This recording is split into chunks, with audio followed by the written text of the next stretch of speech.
We have to ask ourselves often, are my expectations realistic right now? Or am I being needy? We can't expect our partner to always stay the same and show up the same and be in the perfect emotional state so that we can be happy. Sometimes we feel desperate, sometimes we feel needy. It is all an invitation to ask yourself, am I asking my partner to fulfill something in me that I have had no interest in trying to fulfill for myself? So tell me what brought you to write It Begins With You. God, I mean,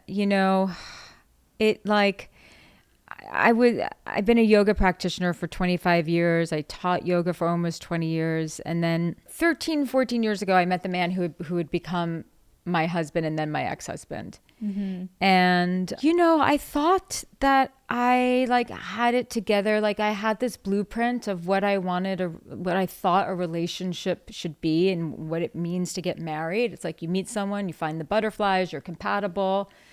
And he can be a provider. And then you kind of get married.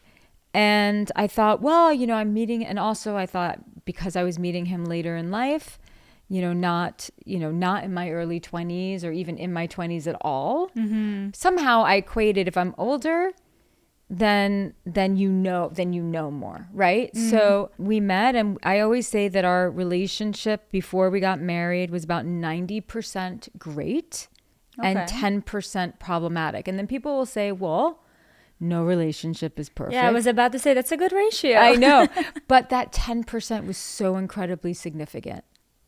So even though it didn't permeate the day-to-day, it had a significance that was huge. And so that when we got married, because people think, oh, when you get married, all your problems go away, when you know that that's not true at all.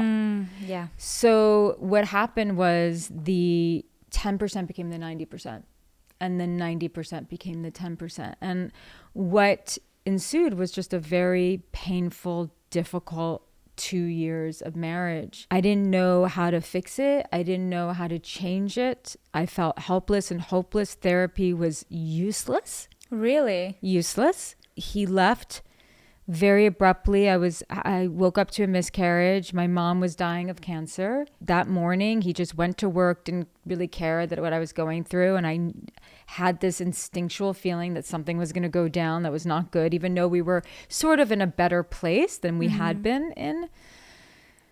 And he texted me that afternoon saying that he wasn't coming home. And so that day I referred to as the day that I died, because I did die. Like my life as I knew it fell apart. In my pursuit of trying to pull myself out of that catastrophic hole that I was in emotionally, and my obsession with the fact that I was in this position and I wanted to figure out why the fuck I was in this position. Excuse my language. I just became obsessed with figuring out what happened, what makes a relationship work, what makes a relationship fall apart.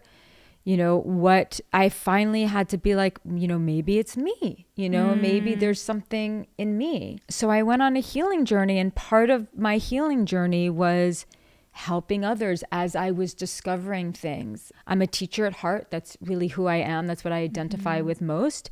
And I thought I have to teach this. I felt inspired and I felt compelled, and I felt called, if you will. And I think that calling helped me heal. Maybe in 2018, people were approaching me saying, you should write a book. It's like, yeah, maybe. So I started to conceive of this book in 2018, but then it got really serious when agents and people were knocking on my door. And I thought, maybe the time is right. It's going to be, when I'm writing this, it's going to be 10 years later. I've processed that. I've worked with thousands of people because I did what I don't even recommend people do. I worked with so many people to the point. I sacrificed so much. I didn't get into relationship. I didn't do anything. I just was married to this work. And I thought, maybe now's the time, people are not. Do you feel like you throwing yourself so deeply into this work was also you feeling like you still had to heal yourself? Yeah, I think it was a combination of both. I think that one of the most powerful ways to heal is to give back and to serve and to help others heal. I think it's very, very difficult to fully heal if you're only focusing on yourself and your own healing. Absolutely. I mean, I feel you have a very limited insight into, you know what you know, and that's it. Yes. So unless there's giving and kind of like the opening up to other people, you are not able to see anything new in your understanding. I'm so curious, why did you feel the therapy that you went to didn't work? Because you went with your ex-husband. Yeah, so the couples therapy that we did was atrocious. Now, the atrocity that I experienced with couples therapy is actually what inspired me, because I first started out doing couples work, working with people and just couples. That was like my goal. Then I thought, I have so much experience with heartbreak. People are coming to me with heartbreak. And then I, understanding, how to choose a partner and dating. And there are lots of singles coming to me and people getting out of trauma. So I really was like, my interest I didn't want to just do couples anymore. And then I thought, it's very difficult to work with couples. It is not for the faint of heart. So I have some empathy and some understanding, and my mindset is sort of softened around the couples therapists two of them that we worked with that I thought was a failure. But I thought there had to be another way. Part of the reason why, is that right now everyone is saying, you better be in therapy, you better be in therapy. I don't agree with that. Listen, I am a New York City Jewish girl. So and I'm the child of a psychiatrist.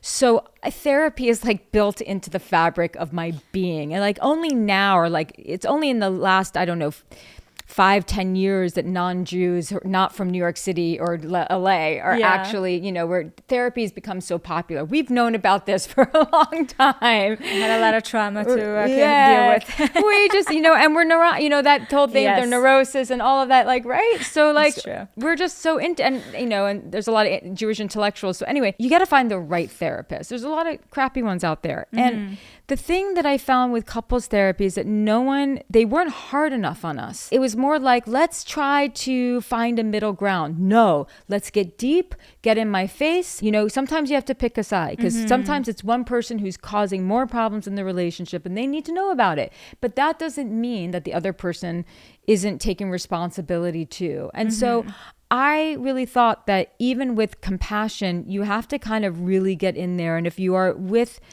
a therapist, what I found is that there was a lot of tiptoeing. Right. And there wasn't a lot of like, this is what happened.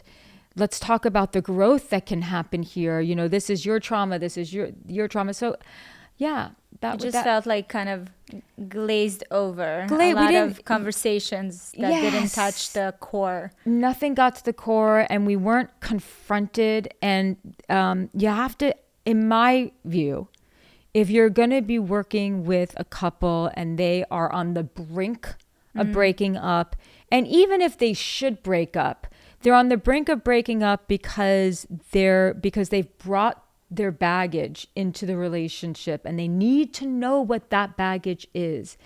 It is a delicate balance between holding space for people's feelings, but you got to get in there. Yeah. And I think that people benefit a lot more when you're direct and honest with them. And you sure went for it in your book. You have, the whole book is very much highlighting 9 truths. Yes. Right? And I love that it was spread out that way, because you really got deeply into each and one of them. But I wonder for you, which one of the 9 truths was the most hard to accept on your own journey? Yeah. I think, so I'm going to point out 2. Yeah. 1 is no one's coming to save you. And 2 is you have to make peace with your parents. And I think that's the one that's going to like kind of make people gasp a little bit when they see that. The fact that there's no one coming to save you. I mean, all of them were lessons that I had to learn. I think that that's the hardest one I think, truthfully, for anyone to really read, because even intellectually, if you understand, of course, no one's coming to save you. We have to, as human beings in relationship, and even not in relationship, even if we're just sort of imagining that relationship, we have to, I think, constantly confront this conditioning and this belief inside of us that someone outside of our own selves can make us happy. Mm-hmm. And that a relationship should indeed, and a partner should indeed add happiness to your life and enrich your life, but no one can fulfill you. Yeah. No one can fulfill you. And you might think, oh, I have kids, I'm fulfilled. But then your kids will grow up and they will not love you. They'll love you, but they won't show you as much love maybe, or they won't need you as much. And then you think, oh, I'm not as fulfilled because I'm not as connected to my kids, whatever. Maybe I think that parents go through different phases as their kids get older. The teenage phase can be very difficult. So we're constantly reminded that the things that we think fulfill us, we realize that's not actually is going to fulfill me, because people change and dynamics change and we change. And so this idea of happiness or the pursuit of meaning and fulfillment as being an inside job, I think it's something that we always have to kind of pay attention to, especially in a relationship. We have to ask ourselves often, are my expectations realistic right now? Or am I being needy? You see, this is to me a very a hard kind of line to balance, when the whole idea of like being needy, or am I being honest? Yes. Or am I communicating, or is this communication, like how does that work? That balance of creating that in a relationship. It's not easy, to figure out, are these needs that are not being met, or am I having unrealistic expectations? Meaning the unrealistic expectation is my partner has to be a certain way in order for me to be happy. Mm-hmm. And we can't put that kind of pressure on someone else, because we go through various emotional states throughout the day, right? So we can't expect our partner to always stay the same and show up the same and be in the perfect emotional state so that we can be happy. Mm-hmm. And I think that something that's been sort of sprinkling around the zeitgeist is, well, there's no such thing as neediness. There's just unmet needs. That's bullshit. It's not true. A hard truth. Yes. It's a hard truth. There's haven't you ever felt needy?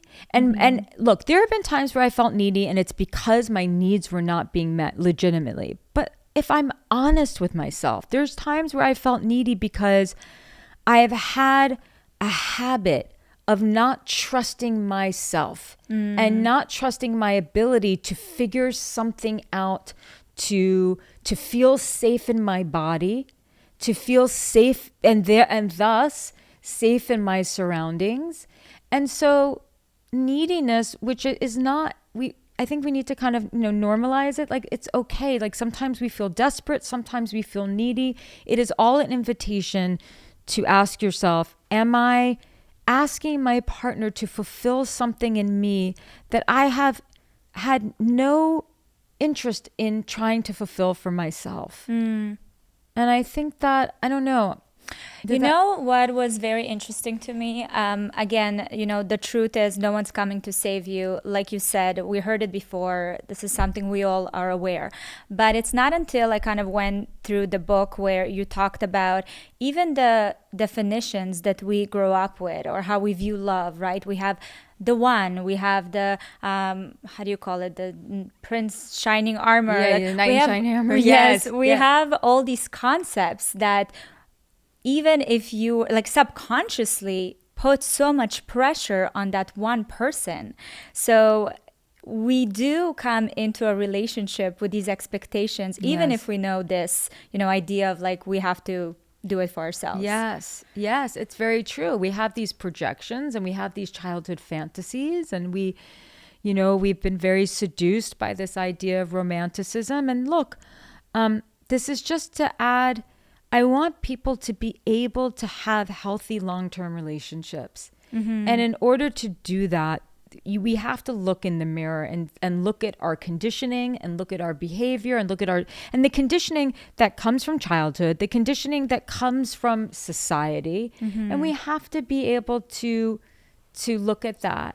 So I have been supplementing with some protein powders and obviously doing a little research on the market. Not all protein powders are made in a clean way. The Clean Label Project did a study that found that 47% of the most popular protein powder exceeds lead and cadmium safety guidelines. That's why I've been on the market trying to find a clean option for myself, because girl gotta get her protein. And I'm so relieved to share that I have found Puri and their PW1 whey protein powder. So of course it's crafted with clean and high quality ingredients, but what's most important to me, and I hope you'd appreciate, it is also tested by a third party that tests for over 200 harmful contaminants, including heavy metals and pesticides, so you don't have to second guess what's in them. So it is no surprise that Puri is ranked #1 cleanest protein powder out of 130 products in the Clean Label Project study. Plus, and that is a huge plus, I love that the flavors come from real ingredients, like their bourbon vanilla seeds from Madagascar for the vanilla protein. It is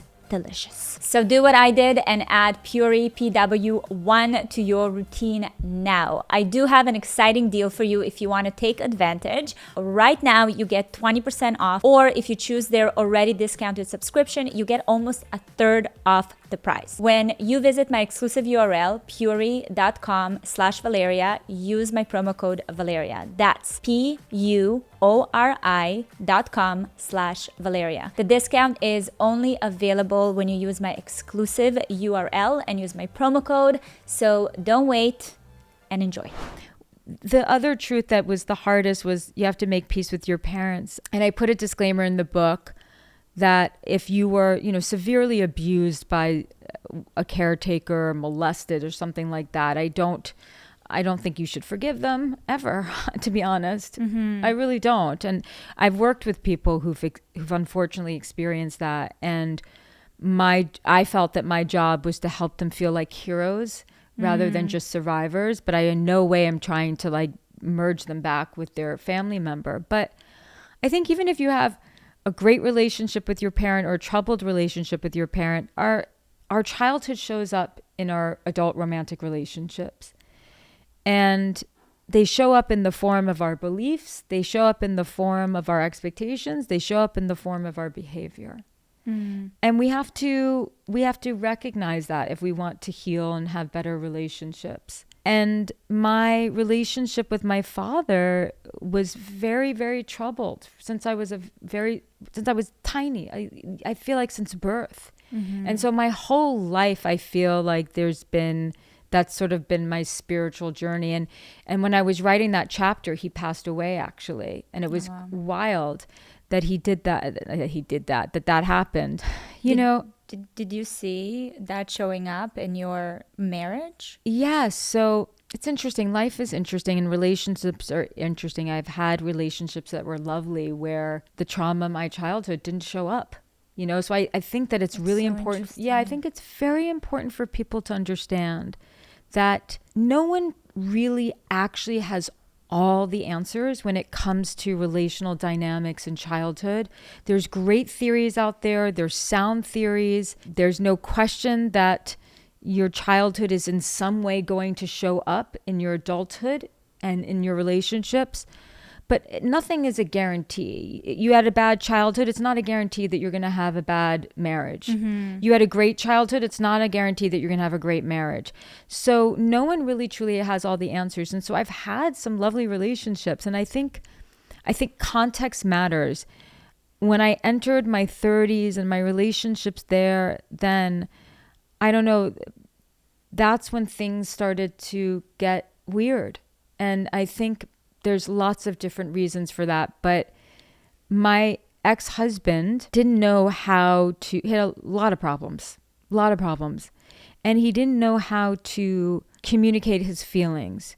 So what he did with what he would stonewall, he would withdraw, he would become completely lose presence.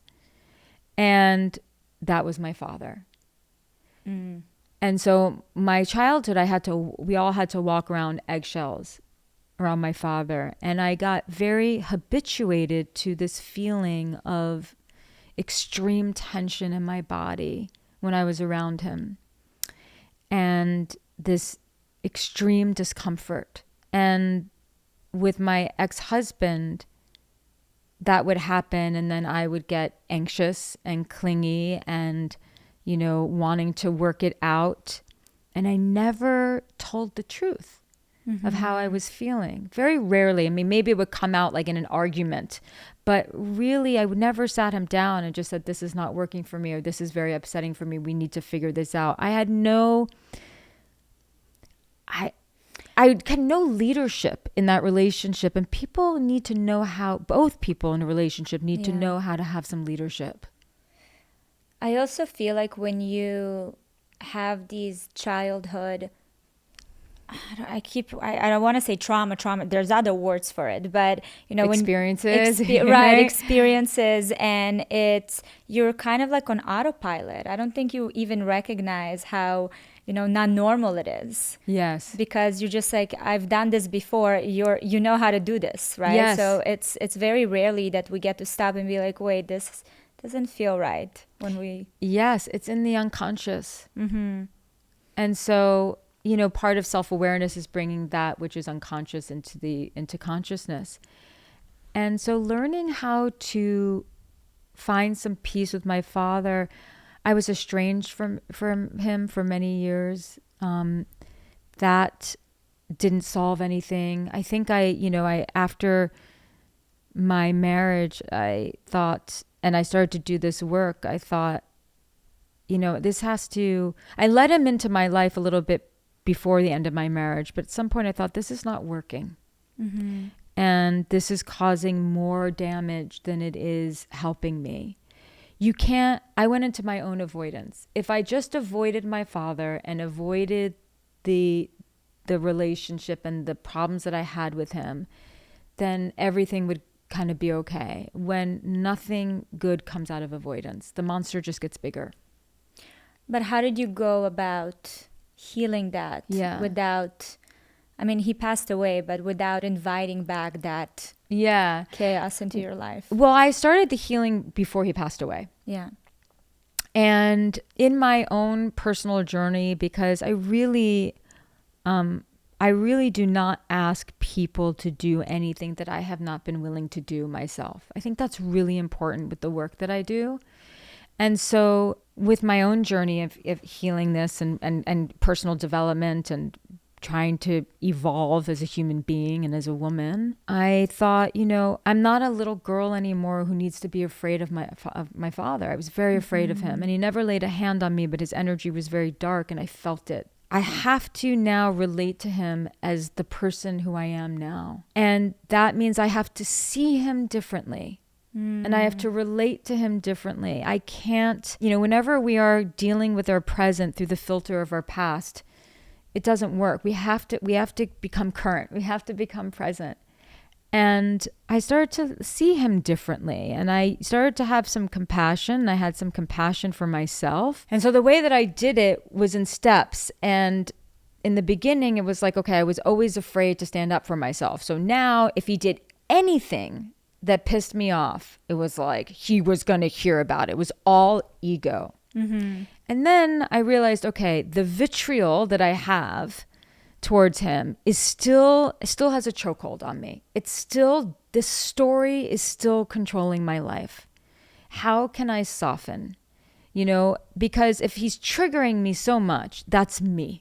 And even though it's understandable that I'm highly triggered by him, even though anyone could validate me, it's hurting me. And so I need to figure out how to not be so triggered. And I understand that triggers are what live inside of us, and it's the story that we tell ourselves, and it's all this stuff. And how can I start to let that go? And so it was a process, and it never got to a point where it was like rainbows and unicorns between us. And it does not have to for anyone. Yeah. But if you have a story, even if the story is, I was born to be an artist, but my family is a family of lawyers and I have to be lawyers. I have to be a lawyer. Even if it's emancipating yourself from that expectation, that's healing. So you just had to change the narrative. I had to change the narrative. I had to let go a lot of stories that I felt very, very attached to. And I had to start seeing him. You know, it's also as he aged too. Look, one of the hardest things I think it is for us to do is to acknowledge that our parents are having a human experience just like we are. Yeah. When did you have that realization? I think that it was not one day. I think it was over. I think it's a progression that maybe started. I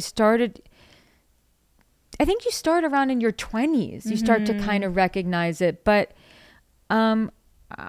losing my mom, dying was very impactful. And so I think reflecting on her and her life and all of that. And I think that as I'm getting older and I'm the age of what my parents were when I was, fighting with them or whatnot. And it's like, oh my God, I thought they were like these old, annoying people. And here I am this age. And it's like, so you start, God willing, you start to recognize like, wow, now I kind of see how hard this journey is. And that happens, I think, naturally. Like the compassion, obviously it requires a lot of work, but that compassion comes when you start realizing they did what they could with what they had. Yes. And that's also, I think I carried a lot of resentment earlier on in my life. And for me, motherhood was what changed it for me, because I started experiencing and feeling like what it must have felt for my mother to be that source of everything. So it completely changed the narrative for me naturally, and it was a beautiful progression, and I'm still learning. I feel like it's a lifetime kind of journey to allow yourself, for sure, realizing how human they are. Yes. I love the idea of the choosing oneself, because that's something that I had a conversation with my friends at dinner, and we were talking about what is like the perfect time to get married. I got married very young. I was 21. Wow. Most of my friends got married in their 30s, and they were saying how, thank God I married in my 30s, because I was so much more aware, and I made decisions in the beginning of my relationship that really helped set the tone. Where I always said, I was very mature for my age. I was still 21. Yeah. So I knew what I knew, but there was definitely a cap there. And we were talking about how in your 20s, I feel like a lot of women are still under this idea of, or the need to be chosen. Yeah. So a lot of the choices they're making come from that need, where something does shift in your 30s. Not always. I made that. I mentioned that, not always, but something does shift where you are starting to gain this confidence and change the approach to like, I want to choose now. Yes. So talk to me about that realization for you. That realization for me, I think, when I started to like really do this work and think about things, it was more like, God, it's all became clear. It's like everything is, how do I get this person? Even if I'm not even that into them, it's just this weird game, right? Or you're like sort of into them, but how do I shape shift myself? I went through a phase many years ago, but I went through a phase. It's like, let me present myself by being cool, right? And I think that's a very big narrative for women. It's like, let me be the nice girl, or let me be the cool girl, the one who can like, go to the bar with the guys and like down a bunch of beers and burp, but then like be like a total like goddess slut in the bedroom. It's like, because it's like, I'm going to be both those girls. And it's just so ridiculous. And I think, what the young generation calls it? What do they call it? They call her the pick-me girl. Oh, the pick me girl. Right, the pick me girl. Right, exactly. But I think that every woman, every young girl has that, because there is this narrative of, you're going to get chosen and the knight in shining armor, and even if you're gay, it's that narrative is there too, and it's so backwards. Actually, no, you get to choose. And this idea that I think it's also for women, if they want to have children, it's like, oh, I got to get chosen. I got to have my family. And I need that validation. And it's nothing could be further from the truth. It's really not true. What's true is that both people need to be choosing each other. Yeah. And that, what actually makes you more attractive is someone who knows what they want and is discerning about who they're going to let into their life. So in a way, we've been sold a very fake, false narrative, a lie, that we have to be a certain way in order to get picked. And, the pick-me girl doesn't really get picked. That's the irony. She might get picked, but I don't think she ever feels that she got picked. You know what I mean? Oh, okay. Well, that's interesting too. Yeah. Because you're playing a role, right? Yes. So you always this feeling of like, he didn't choose me. Yes. Because who is me? Yes. There's that. Or there's like the insecurity that you constantly feel inside of a relationship because you don't actually ever speak up about what you want, or you don't have a voice inside the relationship. You've brought your insecurity into the relationship, and then you project it onto your partner. And then when they're not meeting your needs, and you're not seeing, this is not something, you brought this into the relationship. This is who you were when you entered the relationship. How do you suggest young women can identify that they are playing this role, that they are doing the pick-me girl? So some low-hanging fruit to think about. Are you waiting by the phone? Are you for someone's text? Are you putting aside your dreams, and that could just be your daily tasks as well, are for this person who you barely know. We have to make lots of negotiations and compromises when we love someone, we're building a life with someone. But this is like, in the beginning. Are you abandoning your community and your friends? When you're on a date, do you find yourself saying things? I mean, look, we're all the ambassador of ourselves on a date, right? We're all trying to like kind of promote ourselves. But how far are you going with that? Are you saying things that are completely inauthentic to who you are? Like, yes, I'm going to go camping with you. How cool, when really you hate camping and you'd rather stay at like the really fancy hotel, So to pay attention to that, and to pay attention, it's the emotional state of pick-me.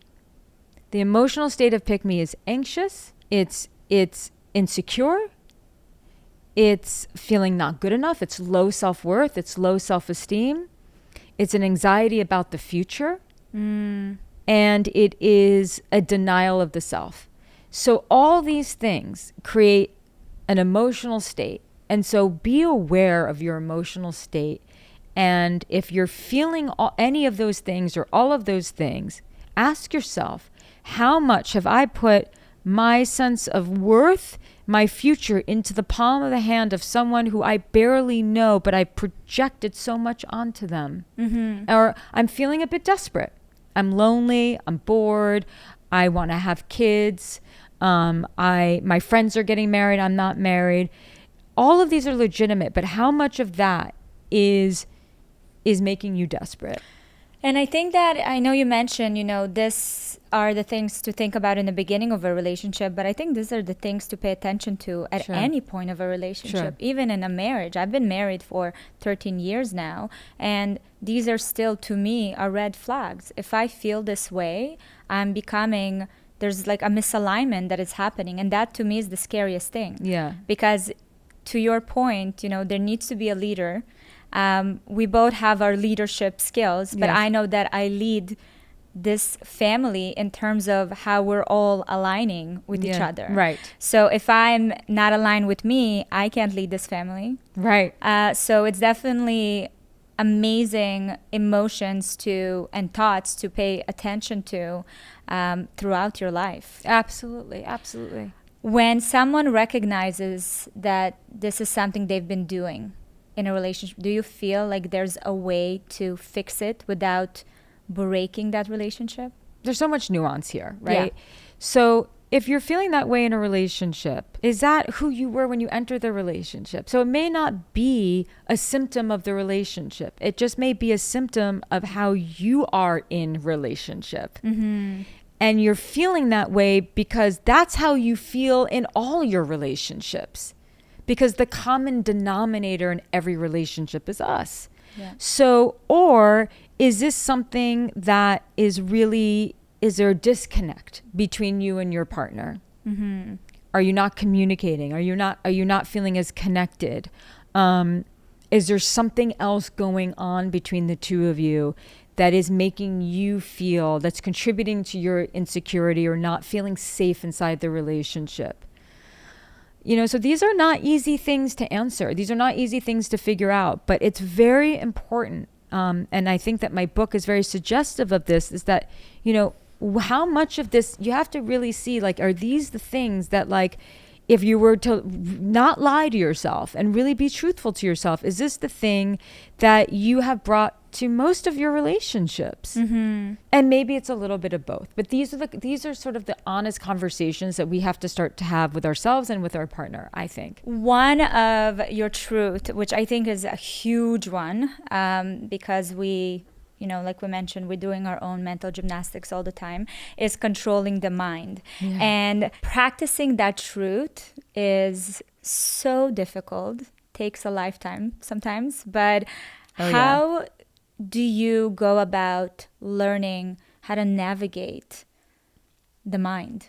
I think it starts, well, I know it starts with understanding the nature of the mind. And the nature of the mind is, and this is just an old yogic perspective, we have this monkey mind. And the monkey mind is swinging. If you think of a monkey sort of swinging from branch to branch, the monkey mind is our thoughts, sort of like, the monkey is the metaphor for our thoughts. It's like we're going from one thought to the next thought, to the next thought, to the next thought. And so the mind can get unruly. Mm-hmm. And so we have to, so it starts with understanding that the nature of the mind is, it can easily become very neurotic in its pursuit to keep us safe, because our minds are like something like 7 billion. I mean, it's ridiculous. Like our brains have not evolved much in in several million years. It really hasn't. And so it's thinking is safety. And so the more that we have some neurosis, the more that we've gone through stuff, we can easily get in our heads, and our minds are a brilliant story where we are amazing storytellers. Human beings learn very much through metaphor and through story. That's a lot of how our brain processes. Mm-hmm. And so it's very easy. We see something, we experience something, then our minds try to make sense of it. And so we create a narrative and a story. And some people have a really great habit of finding something negative in everything. And when they're afraid enough, when they feel insecure enough, you know, in a relationship, we can easily be like, oh, they did this because they don't love me. Or, you know, we get in our heads. Mm-hmm. And it's a very dangerous place to live. And I want people to know that and to question their thoughts and their narratives and become communicators instead of ruminators, honestly. I would say the number one thing that I see with just hearing stories of, you know, relationships around me, that it's sometimes it feel like we are, yes, there's another person in the equation, but it's really like us versus ourselves. Yeah. And problems are created. And I'm just giving context to the question of the whole, you know, truth of controlling your mind.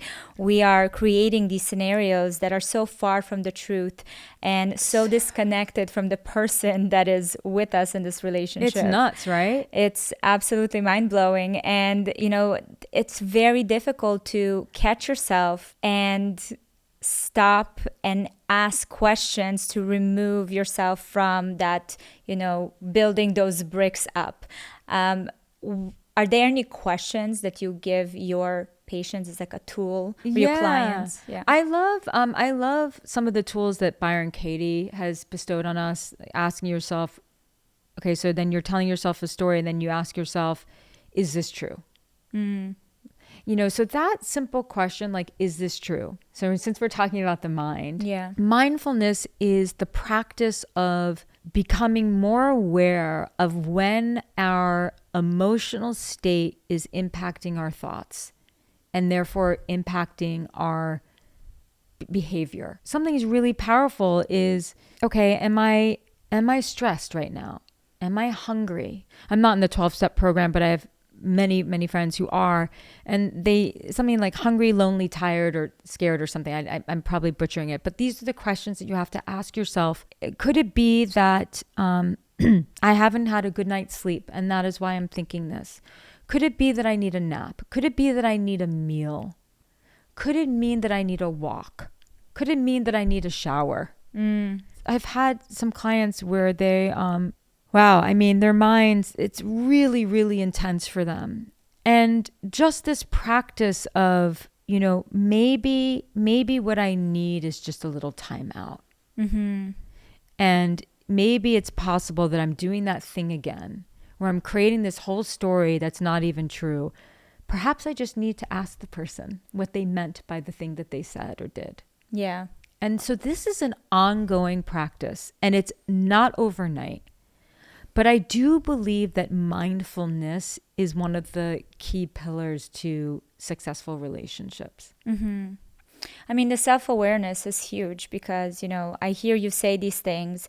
I can already see how somebody can perceive this as gaslighting themselves. Yeah, right? Oh, God. Which is a huge term now. Yes, people love the gaslighting. Yes. So, but the nuance of the self-awareness and that, brutal honesty with yourself is what's going to help you differentiate between the two. Yeah, so let's go there since some people will say that to themselves. Well, to be able to differentiate what feels true in your body versus what is a fear in your mind, that takes practice. And sometimes you have to just get quiet and say, how am I feeling right now? And if you're just not feeling great, don't ignore that. Just don't create a whole story about it. Instead, bring it up. Talk about it. Advocate for yourself. Advocate for the relationship. Just watch the story and be mindful of that. And, but it doesn't mean ignore the feeling. Does that clarify? Yeah. I mean, it's not easy. This is, and some people, it's like, what can I say? Some people are going to have to practice this a lot more than others, right? I think all of that requires a lot of practice to be able to identify the kind of the truth behind the emotions and the thoughts. So it's definitely a lot of practice. Yes. We're talking a lot about, your book. I mean, you went into details of kind of the process someone needs to go through and the thoughts and the questions. So that is definitely very helpful. But it's all practice. Let's talk about the difference between lust and love, because I love that one as well. It's again coming from that place of we have an idea based on what we've seen and what was modeled to us, if it's in real life or on TV, usually on the screen, of what love looks like. And I think it really messed a lot of us up. I don't think we know what love is. Yeah. It's funny because you said which are the hardest truths earlier, for me to learn. I think that one of the biggest lessons that I learned about love that was sort of, I don't know, at first you're just like, oh, shucks, like really? And then you're like, you have to kind of accept that love really is a practice. It's a mindful practice. It's a verb. It's really not just a feeling. If you're in a long-term relationship, you've been in marriage for 13 years, assuming you've been with your husband even longer than that, I don't know. But, there are times where you're just not feeling particularly loving, but there are times where you have to transcend your own stuff in order to show someone love. And lust is really fun. And I've said this before, and I'll say it again.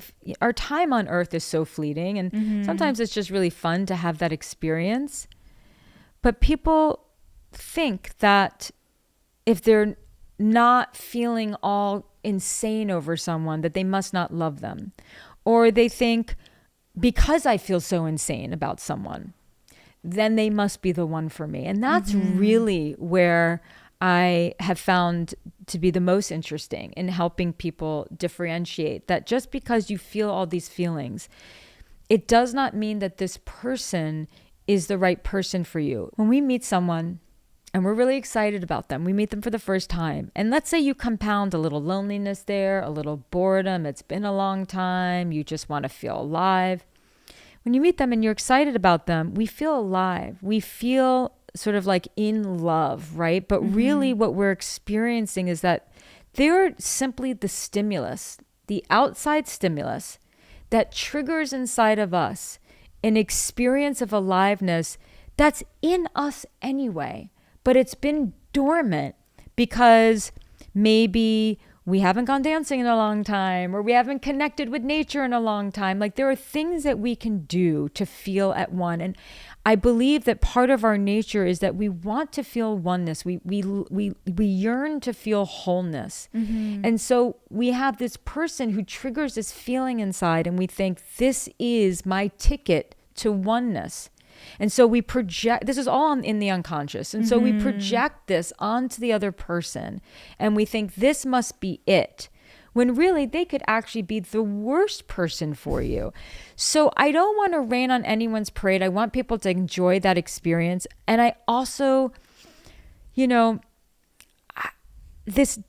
such a delicate balance. It's like, you want to follow your heart and listen to your heart, but you also want to know and be discerning. Like, sometimes that leads us down a bad path. And so we have to bring some of our brain into it, our rationality, and just be discerning. Just because you feel that chemistry and that connection, that they're just a metaphor. It's not really about them. Yeah. And if it is about them, you'll discover it. But let me tell you something. Once you get past that honeymoon stage and you're trying to create the building blocks of what makes a sturdy foundation of respect and safety and trust, that takes work. And, and it's not going to feel like the crazy butterflies of chemistry. It's going to be something else. Which usually what shocks people. Yes. Right? Because they're like, oh my God, I made a mistake. This is not it. Because to them, love looked like that, like all this, jungle of emotions and ups and downs. And when that goes away, they don't really know. They don't know how to what they're doing there. They don't know what they're doing there. Exactly. What does love mean to you? I think that love is acceptance. I think that love is devotion. I think that love is a feeling of wholeness and oneness. So I'll start with some of the things that I don't think love is, because sometimes when you want to figure out what something means to you, you have to figure out what it doesn't mean to you. I think one of the biggest discoveries I've made is that love isn't a commodity that can be traded or even given to you. It's something that lives inside of you that you can awaken through being loving and through receiving that love from someone else. And I think we're sold this lie that it's like, it has to be given to you or traded, when really it's kind of like who we are. When I think about self-love, I really think about self-acceptance. When I think about loving another, I think it's about really accepting them for who they are. That doesn't mean that we don't want to evolve and grow, because otherwise a relationship gets very boring quick, I think. But ultimately, fundamentally, like who they are. And I think that love is an action.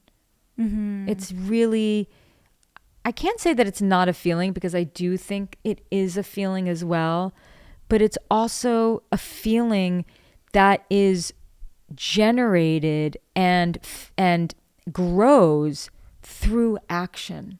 Like, we have to feed it. Yeah. I don't know. What do you think?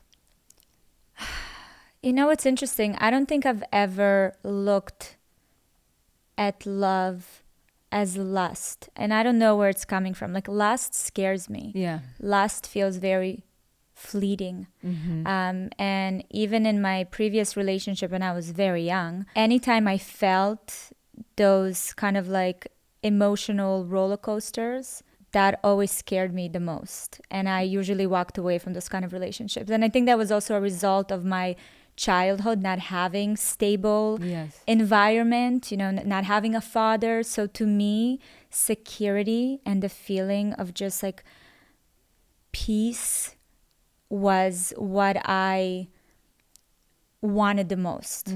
So when I met my husband, who is significantly older than me, I felt that, and that's why everything was just went very fast. You know, he proposed after 2 months. We were engaged for a year, then we got married. Okay. So it was very fast, but I never had second thoughts, because to me that was love to me. Yeah. The feeling of like a calm nervous system. Safety, calm nervous system, knowing that, you know, someone has your back no matter what. Yeah. And it still, to me, is the definition of that. Yeah. Also, the ability for someone to create an environment for me, to prosper and to meet all of myself, that to me is such a gift. Like, that to me is what love is as well. Yes. I would agree with that. I think that love gives us strength. And if you're feeling constantly dysregulated, if you're feeling weakened by the relationship, if you're feeling unsafe in any way, there's a lot of things happening, but it's not love. Love isn't happening in that relationship. People might feel like they love each other and have that attachment, but love isn't present in that relationship. But you see, that's why I think a lot of people that get married young, there's a lot of, you know, kind of failed relationships there. Yeah. Because it's hard to accept the kind of, because listen, safety is not a sexy word. No, it's really sexy not. For us. yeah, but it's but certainly, for a 20-something-year-old, and for most, even for like a 50-something-year-old, it's like it's not, you know, it's not sexy. And I don't think people need to settle for just safe and no attraction. Yeah, no, the attraction has to be there. Has to be there. Foundation, like you know, the respect and safety and comfort, and that is not something that young people recognize they need. No, that's as very a foundation. True. That's very true. So that's definitely something you learn later on in life, which I am leaning towards. You should get married older. Yeah. What is your thought on that? Because you got married when you were in your early 30s? No, I was in my late 30s when I got married. Okay. Yeah, I was in my late 30s when I got married. Look, I think it depends on the person. Yeah. You know, I mean, I think typically getting married at 21, I would say that's way too young. But look, here you are. So I think that there's no rule. But, and I do think it depends on the person. I think there's pros and cons to both, you know. When you're older, you kind of are also more set in your ways. And so it's sort of harder. But I think that generally speaking, what I tell most women or just people in their early 20s is, you know, have some fun. Yeah. Live life. Go for lust. Yeah. Don't I want them to not focus on relationships, actually. Yeah. I mean, it's time. I always say the 20s is like a playground, right? You get to go on different rides, try different things, move at different speeds. Figure out who you are in life, you know, and what you want to contribute in life and what you want to build and what you want to create and the dreams that you have. I mean, living in a society of like, you know, I'm always behind type of state of mind is hard. It's very keeping hard. that in mind. Yes. Let's talk about truth number 6. You need to be your best self, even after the honeymoon. Yes. I find that I can see that there are challenges in maintaining that self-awareness when you're in a long-term relationship because we get very comfortable and very kind of stale. Yes. How do you suggest people continue to foster that self-awareness? Yeah, so I think that one of the things that actually destroys relationships pretty quickly and pretty commonly is taking each other for granted.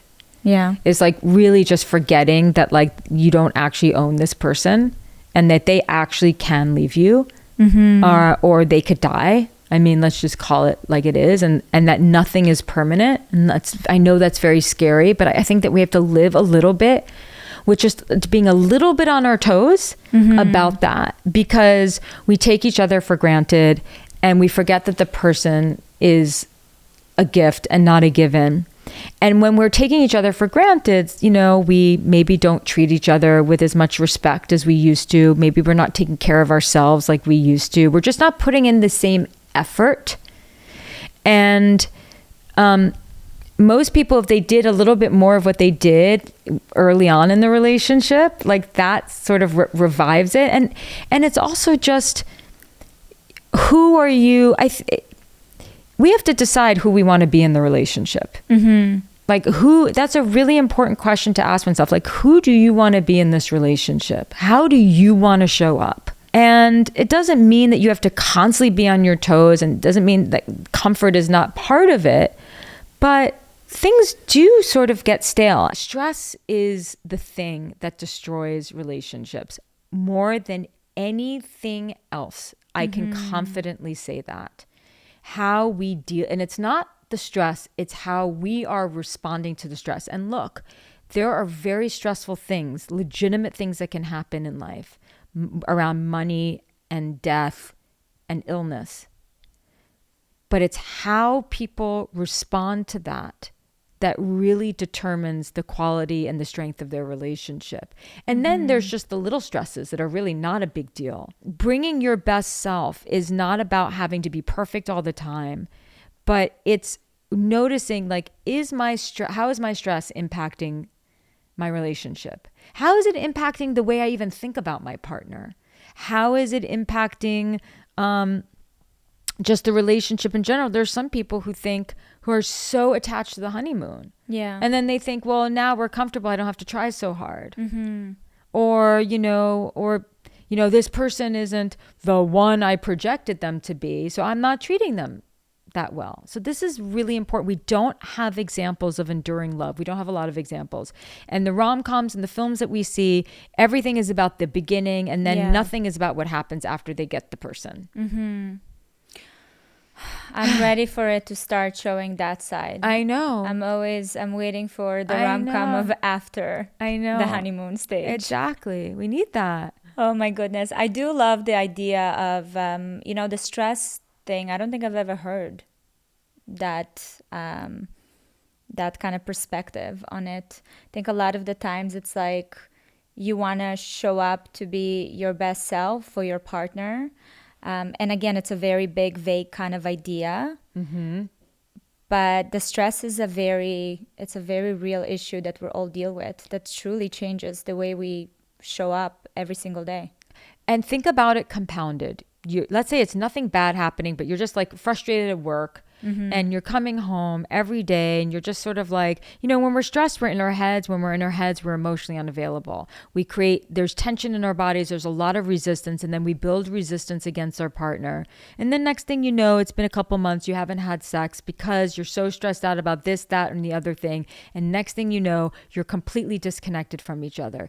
It's how you're responding to stress. And, when we think about all these healing modalities, when we think about exercise, when we think about meditation, all of the things, it's really, and people talk about a balanced nervous system. There's no such thing as a balanced nervous system. What you want is a toned nervous system that has the resilience to deal with stressors, so that you're not constantly at the mercy of external forces. And again, the mindfulness, the awareness of, I'm bringing this to my home, I'm bringing this to my partner, I'm bringing this to my relationship, and how can I change that?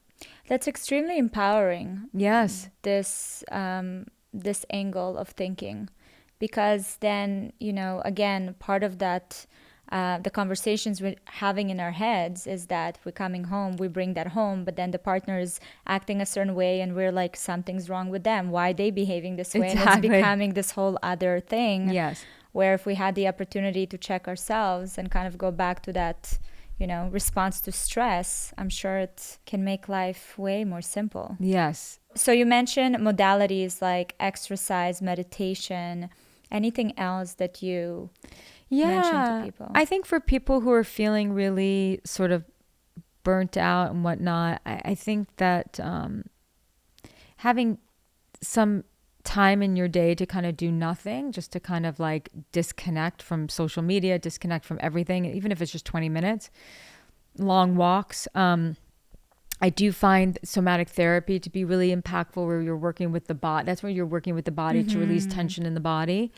That is becoming It's a thing, bigger but and thank God it is, because it's really where it's at in my view. It's hugely huge. It's very powerful. It really Are there different modalities to somatic? Yeah, therapy, there is. I mean, there's people who work mostly with fascia. There's some people who do like the shaking. For some people, it's breath work.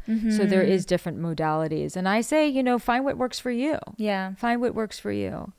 But to me, it's a combination, like true healing and change and transformation is a combination of questioning the stories, being challenging the stories that you have, or working with someone who can challenge those stories, and working with your body and somatically. For me, it's both. I think you need both. Absolutely. I feel, I mean, I personally arrived to this point in my life where I find that therapy, and I haven't done a lot of it because I haven't really found the right therapist for me, but it's always been something that I had resistance towards, not because I don't think it works. I just think that I am such a champion of like sitting and intellectualizing everything, and I can dig like it's a bottomless pit for me. Yeah, exactly. Just give me the opportunity, but it's the body experience that I haven't been attending to at all, right? The release and the processing. That might be interesting for you then. Yeah. No, it's been showing up for me everywhere in the past 6 months. And I'm like, okay, I think it's a sign. I think it's time. It's time. Yeah. Interestingly enough, when I was sitting with my girlfriends last night, it was a very timely, I feel like, girls' night, because I was like, I have so many things I want to talk to Jillian about. But we were sitting and talking about the importance of speaking up in a relationship, and again, setting boundaries, but even just voicing your needs. Yeah. I don't think that's something that us as women are very good at. No. I also very much realize that I'm not surprised at the rates of like women's health and like disease and everything, because everything just gets stored inside of us. I know. So we were really, talking about how for a lot of us, it took many years already in a long-term relationship to start like putting our foot down and be like, no, this is how I feel and this is what I need. Yes. And move away from this feeling of like, I don't need that much. Like I'll figure it out on my own. Yes. What is this? If you ever went into this, like trying to understand why we're behaving this way? Oh, I mean, it's just centuries of conditioning of having to be, the good girl and not create any waves, or not be a bitch, and be nice, and this feeling of like be agreeable, inconveniencing somebody, Well, I think women in general tend to be more agreeable, and look, agreeableness is actually not a terrible trait to have in balance, right? So I think it's like we don't want to inconvenience. We want to be agreeable. And this is ancient conditioning for us. And then, and then the pendulum swings, and then some women will be like, I'm going to assert myself. And then they're not doing it right at all. They're being aggressive. And no one should be aggressive. But it is incredibly important. I think where I like to teach, and what's so important, is that we haven't been taught as women that directness actually goes a really long way, and that you can be vulnerable and direct. You can say, this hurts like crazy and I don't know what to do about it, but this is what I need. And you can do that. You can cry, but you can still be very, very direct. And I think that also women, we've been conditioned to put everyone before us, everyone else's feelings before us, which puts us in this disadvantage of not actually checking in with ourselves. Oh, how does this feel? And women, we are much more emotional creatures than men. We just are. And we feel things, and we have a lot of different emotional states throughout the day. So it's not about analyzing your emotional states, and it's not about, because feelings are like weather, they come and go. But it is about noticing, like, am I giving to myself? And I think that that's really a very important thing. Women are constantly trying to fill the cup of others without filling the cup of themselves. Mm-hmm. When the truth is, when we fill our cups, we're actually better partners, better mothers, better everything. So this is a lot of conditioning, but it's also learning how to actually say what it is you need. And it's very direct. And especially with dating, like a lot of young women will think, or just not even young, just all women will think, well, if I say what I want, I'm going to scare them off. Actually, no. You're going to actually be very, very attractive to the person who you should be giving a chance to. Yeah. And it's not bitchy. It's not like, well, this is it's being very, very clear about what it is that you want and what it is that you need. And that's important. I think there's also this conditioning, well, I have to be a little bit of a damsel in distress because that's what's going to attract him. No, you don't want to play that role so that you attract someone in your life who's so insecure that they need you to be that in order for them to feel needed. Yeah. You don't want that. And you also have to learn, and this is the delicate balance, to be vulnerable. Vulnerability is very important. It's very important, but you can be direct and vulnerable at the same time. And it's an art. And that's why I wanted to talk about it a little bit in the book. And it's important. Say what it is that you want and you need. And if you don't know how to articulate it, you can talk about what you feel in your body. Like, I don't know, I'm just feeling really intense. I'm feeling all this pressure in my chest. And you don't have to be loud. You don't have to be confrontational. You don't have to be aggressive. But you do have to be an advocate for yourself. And that is going to get you further along in life. And that is going to get you closer to the kind of relationship that you want. I think it's also such a beautiful tool for a couple in a long-term relationship to be able to reconnect again. Yeah. Because when you're speaking your truth in obviously a way that is not you're not accusing anybody in anything, but you're just sharing your experience. It's just a beautiful environment that you can create for both of you to connect in. Yeah. Because most of the time, I mean, I know in my household, we're so busy. We're like, sometimes we're just past each other, between the kids and the work and all the things. And there are certain things that before he would say something a certain way, or I will say something a certain way, and we just kind of glaze over it. Yeah. But I've realized with time that I'm just kind of building it towards, failure if I'm continuing to putting these little stones on top of each other, because it stays in. Like, I notice. Yes. So totally. Being able to just put it out there and share that didn't sit well with me, or that I felt that, it was a projection of something that has nothing to do with me. Yes. Created a whole other dialogue that is beautiful. Yeah, it's very true. Do you feel in your marriage, did you try to create that space, or there wasn't really? Oh God, I didn't know what I was doing. I mean, we never know what we're doing. I really didn't know. Yeah, so for me in my marriage, and even just in my relationship before we got married, I just didn't want to be left. I didn't want to be abandoned. That was the most important thing. And so I betrayed myself left and right. And it was two things. I didn't want to be abandoned. So the things that I did in order to prevent that. And I didn't have a clear understanding of relationship dynamics. I didn't have an understanding of male psychology. I was so focused on my own needs as he was only focused on his needs. And that's the problem. In a relationship, if you really want it to be great, each other's needs have to be just as important as your own. Not more important, but just as important. And so there was a lot that I just did not understand. And I just was deeply insecure in that relationship.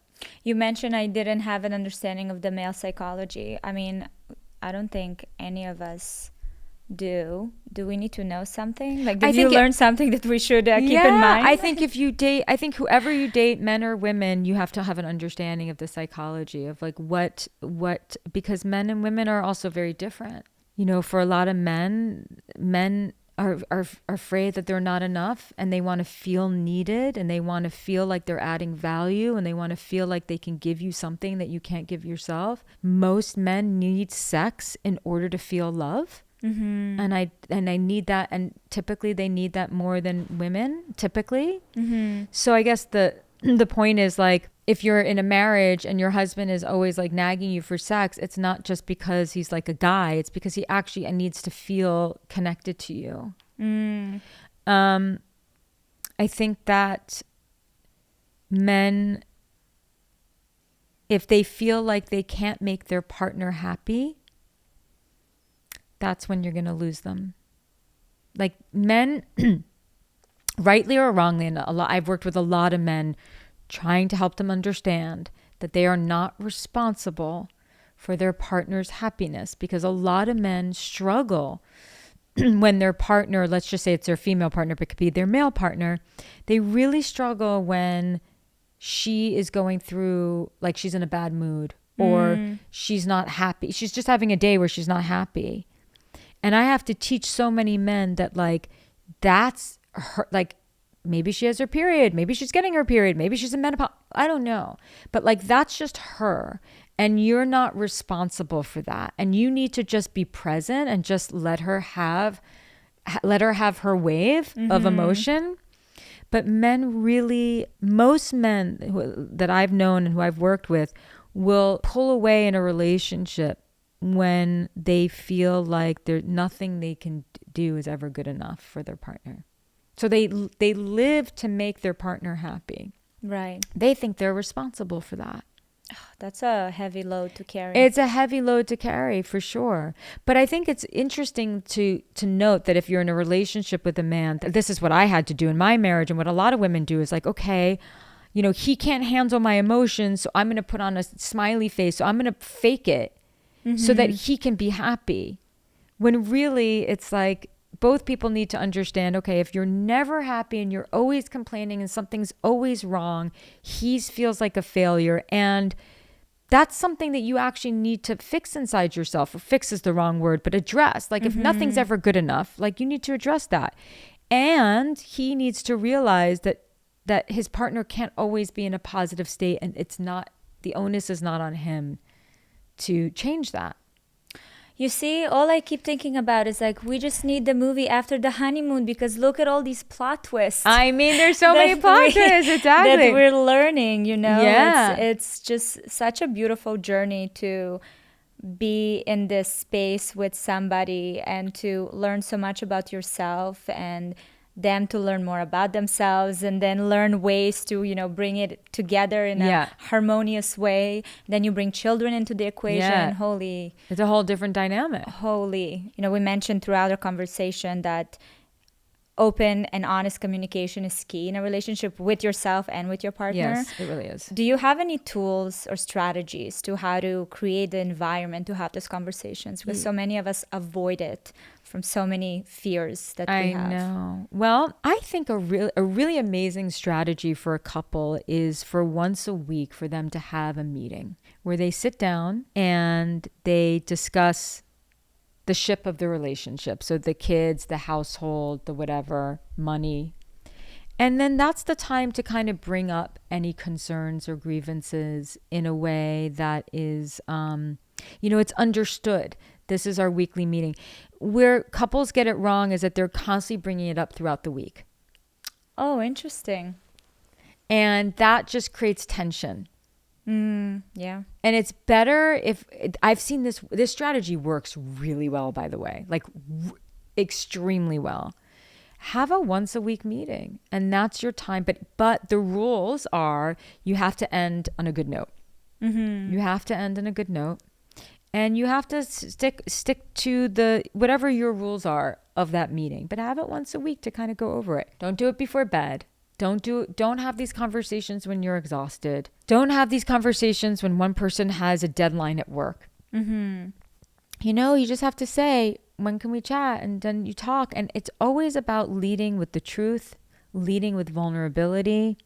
It's always nice to lead with something, to lead with love, right? Like, I care so much about you and I care so much about our relationship. And this is why this is an important conversation for us, I think, to have. So starting off, you never want to have like you statements. It's always us statements and we statements. These are the things that tend to steer a hard conversation. But the thing is, hard conversations can be anything that makes you uncomfortable. Yeah. For someone, it could be just like literally saying their feelings about something, nothing even that major, but you just can't avoid. You really can't avoid. And you have to, the greatest reframe is you're not doing it for you. You're not doing it for them. You're doing it for the relationship. One thing that people can ask themselves when they're dating or in a relationship or just even reflecting on their past relationship is, what do I want my relationship, current or future, to actually represent? Like, what am I going to be willing to do to preserve the sanctity of that relationship? What am I not willing to do? I love that. For the people that will pick up this book and go through it, what are kind of the key takeaways that you would want them to leave with? That we are all so much more powerful than we think we are to influence our lives. There's so much that we can't control, and change is a guarantee and nothing is permanent. But I don't care how lousy your childhood was. I don't care how lousy your ex relationship was.